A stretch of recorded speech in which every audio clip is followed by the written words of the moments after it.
So now we're going to talk about isotopes. This chart is going to look at a number of different things of an atom. You can almost call it atomic math. Sometimes it's referred to as an atomic math chart. It's going to help you realize what information you can find out from the periodic table, what information you have to calculate or determine about an atom. But most of these charts look like this. Sometimes they include some of these headings, sometimes they don't, but they look very much like this. So what we're looking at is the element names on the left, and then we're looking at the atomic number, the mass number, the atomic mass. It's really important before we start this that you know the definitions of an atomic number, mass number, and atomic mass. If you don't, pause for a second and really review that, because it's really important that you know the difference between those three. And then we have number of protons, neutrons, electrons in an atom, and then we're also going to practice isotope symbol. So the first thing we're going to do is we are going to look at where you find each of these pieces of information. So we start out pretty simple. We start out with given an element. You know the element that you're dealing with is lithium. So the first thing you're going to look for is the atomic number. And the atomic number is always going to be found on the periodic table. So what you're going to do is you're going to look at your periodic table. You're going to find lithium. If you have a little trouble finding it, remember that the symbol for lithium is Li. So you're going to look on the periodic table, usually either in the top middle of the periodic table box that you're looking at, or in the upper left or right hand corner, you're going to find the atomic number. And once you find it, you're going to see the atomic number of lithium is 3. So that simply comes from the periodic table. The next thing this chart is asking you for is the mass number. And then it's going to ask you for the atomic mass. So this is very easy to get these two things confused. A mass number is generally talked about when you refer to an isotope. A mass number is calculated for a single element, and it is calculated by adding the total number of protons plus neutrons in that individual element. The atomic mass, on the other hand, is an average of all the isotopes. This is an isotope average, the average of all the weights. You find the atomic mass on the periodic table, usually on the bottom, usually the bottom middle. So you're going to go back to lithium on the periodic table. You're going to look on the bottom now, and you're going to see the atomic mass is reported as 6.94. Depending on the periodic table you use, sometimes there's more digits, sometimes there's less, but in general, if you round it to 2, that's usually giving you a good bet. Again, the mass number and the atomic mass can get very confusing. One step is to make sure you know the definition. Make sure that you know mass number is protons plus neutrons, and make sure you know that atomic mass is the average of all the isotopes. One analogy I give is, like, for example, when you take a quiz or a test, you earn a score. It's usually a whole number, and it's a total of all the points you earned on that test. And then usually your teacher is also going to tell you what the class average was. So you're going to take into account all the different test scores and average them out. That's kind of what we're looking at here. Mass number is your individual test score. Average atomic mass is your average of all the isotopes, of how everyone did on a certain chapter test. Sometimes you'll see atomic mass referred to as atomic weight. They're just synonyms for the same thing. So atomic mass, again, we find on the periodic table. We kind of have to wait to calculate the mass number. We have to know what the protons and neutrons are in order to figure out what the mass number is. One other easy thing is the number of protons. The number of protons always equals the atomic number. So if the atomic number you see here is 3, right here, then the protons are always going to be 3. The only time that's not true is when you're dealing with nuclear reactions, and that's something totally different. So unless it's a nuclear reaction, which is going to be very evident right away, the atomic number and the number of protons are always the same. They equal each other. So 3 and 3. Now, the number of neutrons and the number of electrons really is dependent on what kind of atom you're looking at. Remember that if an atom is what we call neutral or stable, then the protons, neutrons, and electrons are all the same. They're all the same number. They're all equal to each other. If the number of neutrons is different, this is called an isotope. And if the number of electrons is different, that's what we call an ion. So if you have an isotope or an ion, there has to be some kind of indication that it is an isotope or it's an ion. And the way you indicate that is the way you write it, the symbol or the name, more importantly the symbol. And that kind of gives you an idea that, oh, this is a neutron, this is an isotope, it has a different number of neutrons, or oh, this is an ion. In this case, all we're given is the name lithium. There's no symbolic representation that it is an isotope or an ion. So what you're going to do is you're just going to assume that it's neutral. You pretty much always assume it's neutral unless you're otherwise given other information. So in this case, because we're assuming it's neutral, then the protons, the neutrons, and the electrons are equal to each other. So they're all 3. So now that we know the protons and neutrons, we can go back and figure out the mass number. So very simply, you're just going to do 3 plus 3, and you're going to get a mass number of 6 for this atom. Now the isotope symbol, in this case, it is not an isotope. So if you're going to do the symbol for this element, really, you would just do this because it's neutral form. But just for practice, we're going to practice doing the isotopic symbol. The easiest way to do the isotopic symbol is to do this, the element symbol, a dash, and the mass number. So it's going to be the element symbol, we'll write that on the bottom, a dash, and the mass number. Always the mass number, never the atomic number, never the atomic mass. So this, for example, if this was written there, you might say, oh wait, I think this is an isotope, and the mass number would be given. So let's do another one. It's going to be exactly the same. So we're given the name potassium. First thing we have to determine is the atomic number. Give you a second to look on the periodic table. Potassium is K, in case you have trouble looking. And you're going to see the atomic number of potassium is 19. We're going to hold off on the mass number. That's usually after you find the protons, neutrons, electrons. And again, you're going to look up the atomic mass. Remember, it's an average, so it's on the periodic table as well. So you get 39.10. So those two things, remember, you just find just by looking on the periodic table. Next, number of protons always equals the atomic number. So that's going to be 19. Neutrons and electrons can be different, but you have to have some indication that it's either an isotope or an ion.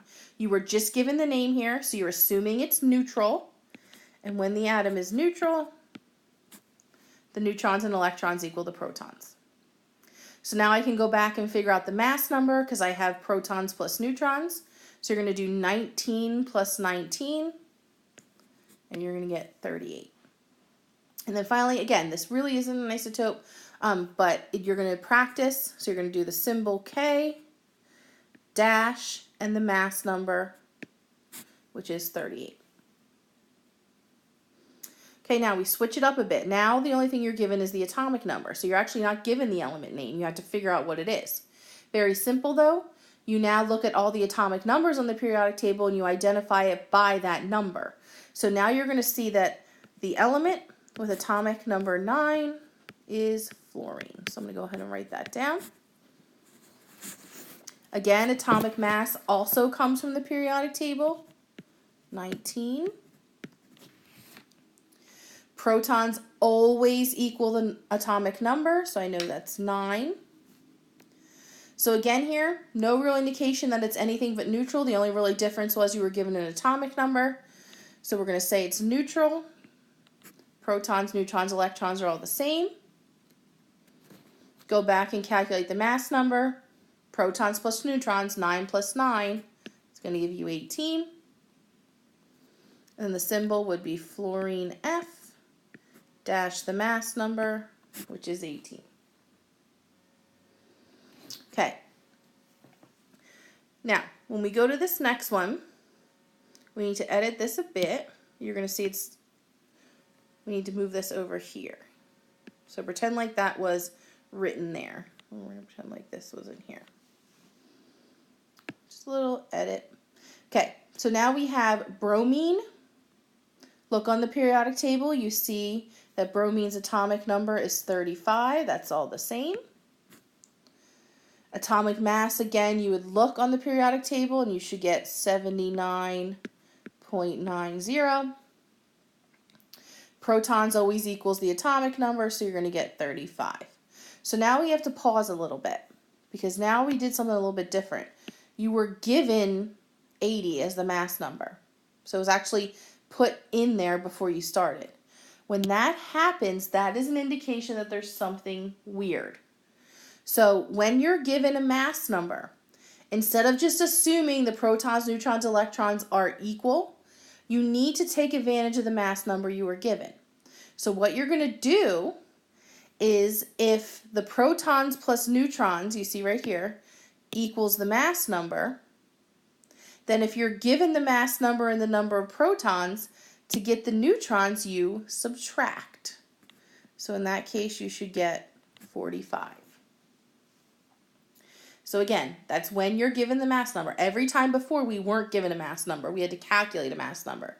So if you're given a mass number, assume something's a little off. It's not neutral. So what I did is I took, instead of doing protons plus neutrons equals the mass number, I did the mass number I was given minus the protons to get the neutrons. And what you see here is, this is actually an isotope. You have a different number of neutrons than you do protons. Remember that an ion is indicated with a charge, a plus or a minus somewhere. There is no charge written, so it is neutral. So the number of electrons just equal the number of protons, 35. So remember, when it's an isotope, the only thing that is different is the number of neutrons. The number of electrons is still the same. The way you write the isotopic symbols, just like you've been doing, the symbol of bromine, Br, and then dash the mass number you were given, 80. So last one's magnesium. I'm going to change this up a bit, and this has been changed up a bit. You see you've been given electrons. So when it changes that a little bit, you need to go ahead and pay attention to that. So what you're going to see is magnesium, atomic number's 12.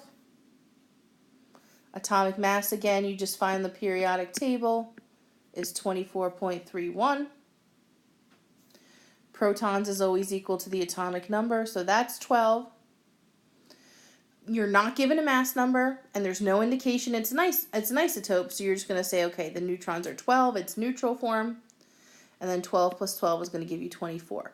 So what's different here is you are given the number of electrons. So what this is saying is the electrons are different than the protons, which means this is an ion.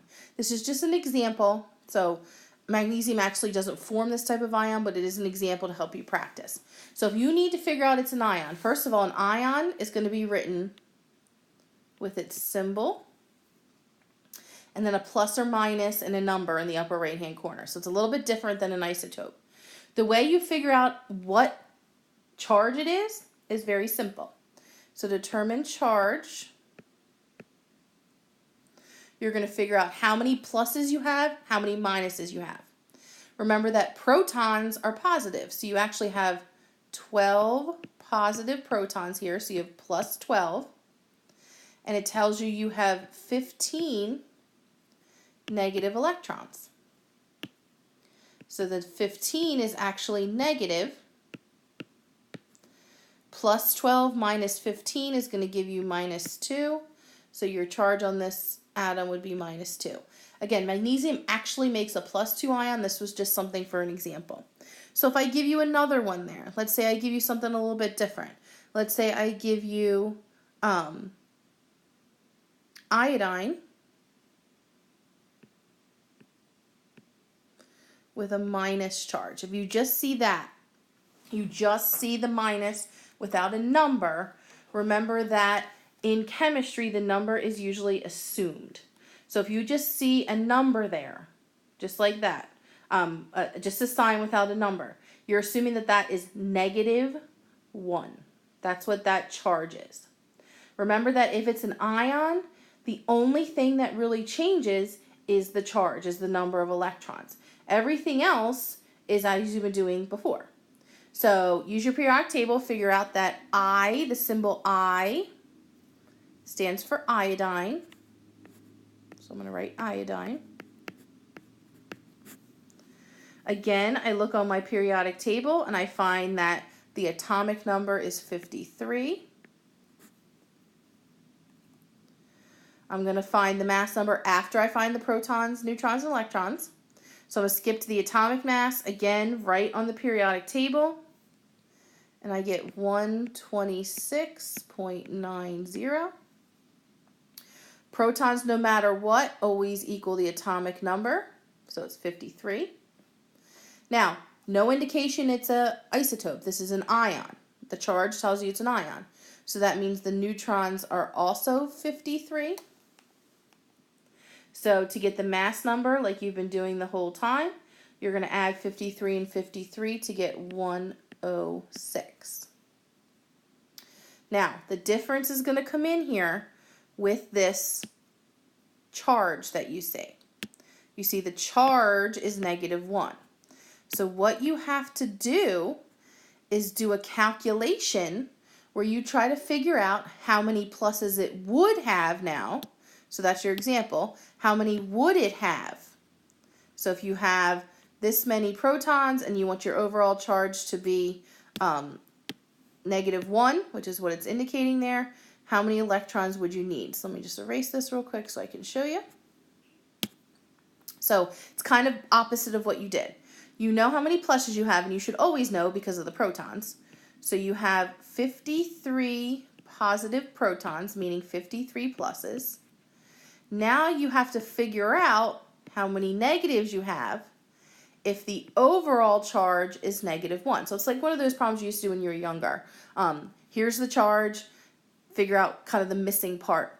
So if you have 53 pluses and you want your overall charge to be -1, you're going to need 54, one more negative than positive, and that would give you a -1 charge. So your number of electrons is 54.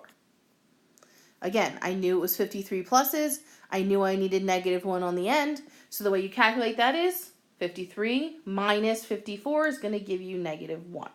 So you have 53 negative electrons there. One more way you can see this, one more way I want to go over how this works. Let's say you have nitrogen and you're given something like this.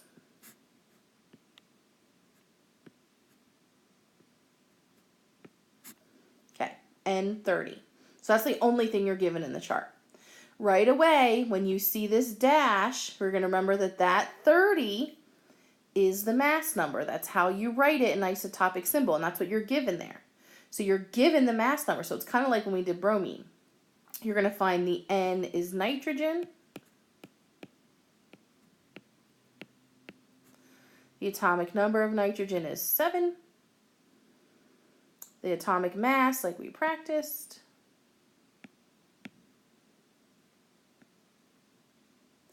says 007, so you can do 01, but remember, rounding's fine. Number of protons always equals the atomic number. Now, neutrons and electrons. Electrons, it's not charged, so the electrons are equal. Remember that for the number of neutrons. If you're given a mass number, you always do mass number minus the number of protons. So in this case, if you did 30 minus 7, you would get 23 neutrons. So those are all the different ways you could fill out this chart, and all of those you need to know. But in general, you're just going to remember, atomic number, atomic mass comes from the periodic table. Protons always equal the atomic number. Neutrons can depend on whether it's an isotope. They're either going to be the same or it's going to be different if it's an isotope. Electrons are either going to be the same as protons or different if it's an ion. Mass number equals protons and neutrons. And then the symbol kind of depends on what you have. If you have an isotope, you need this symbol dash mass way. If it's an ion, you need a charge in the upper right-hand corner.